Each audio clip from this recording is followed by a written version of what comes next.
Quem trabalha com modelismo, com arte ou qualquer hobby que pede muita precisão, com certeza já ouviu falar da reputação assim quase lendária dos aerógrafos japoneses. A fama é de uma qualidade impecável, uma engenharia super precisa, mas olha, existe um mistério bem fascinante por trás de tudo isso. E o mistério é exatamente este, uma pergunta que, sabe, circula há anos entre a galera do hobby. Será que todos eles, apesar de terem marcas diferentes estampadas na caixa, na verdade saem do mesmo lugar, da mesmíssima fábrica? Hoje, a gente vai mergulhar fundo para tentar desvendar essa história. O que alimenta essa teoria toda? Bem, a semelhança entre as marcas é gritante, é inegável. Peças que parecem que dá para trocar uma pela outra, designs quase idênticos, tudo meio que aponta para uma origem comum. A suspeita sempre esteve no ar, mas a história real por trás disso tudo é bem mais interessante do que se imagina. Ok, vamos começar a cavar então. Nossa investigação parte do maior nome desse mercado, a Nest Iwata. Se a gente quer resolver esse caso, é por aqui que a gente tem que começar a procurar as pistas.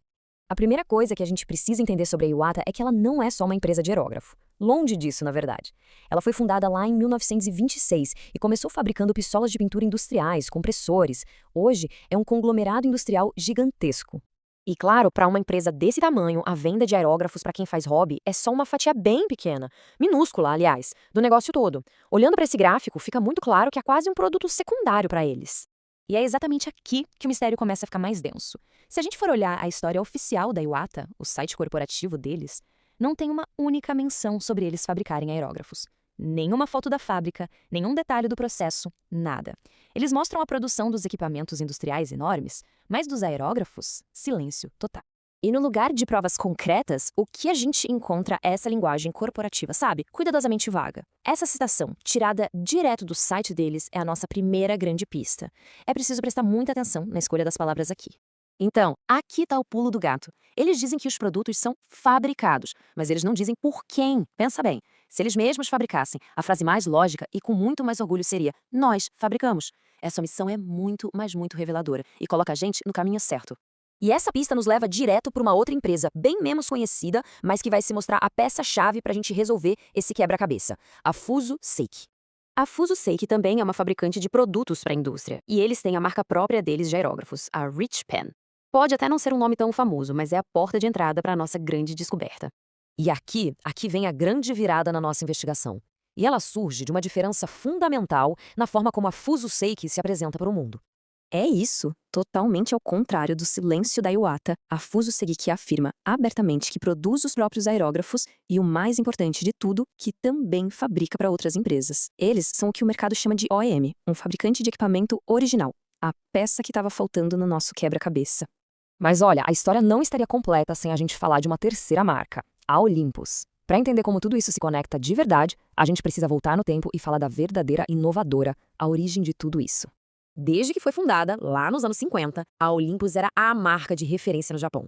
Eles não só definiram um padrão de qualidade altíssimo, como também criaram designs revolucionários, tipo a famosa linha de aerógrafos de super precisão, a Micron. E essa linha do tempo aqui ilustra perfeitamente como essas histórias todas se cruzam. A Iwata foi fundada lá em 1926. Décadas depois, em 56, tanto a Fuso Seiki quanto a Olympus nascem, quase que ao mesmo tempo. E aí vem o ano crucial, 1985, quando tudo muda para Olympus. Em 1985, depois de 30 anos de um sucesso estrondoso, o fundador da Olympus resolveu se aposentar. Como era uma empresa familiar, sem um sucessor óbvio para assumir, eles tomaram uma decisão drástica para conseguir sobreviver, diminuir drasticamente a operação e licenciar seus designs de maior sucesso. E agora é a hora da gente juntar todas as peças. O grande segredo da indústria japonesa de aerógrafos está prestes a ser completamente revelado. Então aqui está a resposta. A Iwata não inventou seus famosos aerógrafos do zero. Numa jogada de mestre, eles licenciaram os designs já consagrados da Olympus, como a linha Micron. A pergunta final é: e quem fabricava esses designs para a Olympus? A resposta? A Fuso Seiki. Então, o fluxo é esse, e isso aqui ilustra a relação de um jeito brilhante. A Olympus era a mente criativa, o designer. A Fuso Seiki era a mão de obra, a fabricante de precisão. E a Iwata, com seu alcance global gigantesco, virou a força de marketing e vendas. A Fuso Seiki só precisou mudar o nome que era gravado na lateral do aerógrafo. E isso explica tudo. Explica por que tantas peças são intercambiáveis entre as marcas. Explica por que marcas como a Tamiya e a Mr. Hobby têm produtos tão parecidos.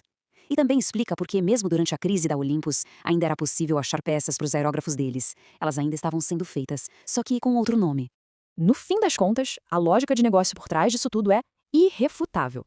Para uma corporação gigante como a Iwata ou a Tamiya, onde os aerógrafos são uma fração minúscula do faturamento, por que se dá o trabalho de montar uma linha de produção inteira? Faz muito mais sentido terceirizar para um especialista no assunto. E para quem ficou se perguntando sobre a Olympus, a história tem um final feliz. Em 2016, a marca original foi comprada por um artista de aerografia, o Toshiya Takeshima, que hoje continua o legado da empresa que, lá atrás, começou tudo isso. Então, o mistério está resolvido. A maioria dos aerógrafos japoneses de ponta realmente sai da mesma fonte, da mesma fábrica. E isso deixa a gente com uma pergunta para refletir, né? Se o nome que está na lateral do produto não é o do fabricante, o que realmente define uma marca? É o design, o marketing ou é a qualidade final? Não importa quem produziu. Fica aí algo para a gente pensar.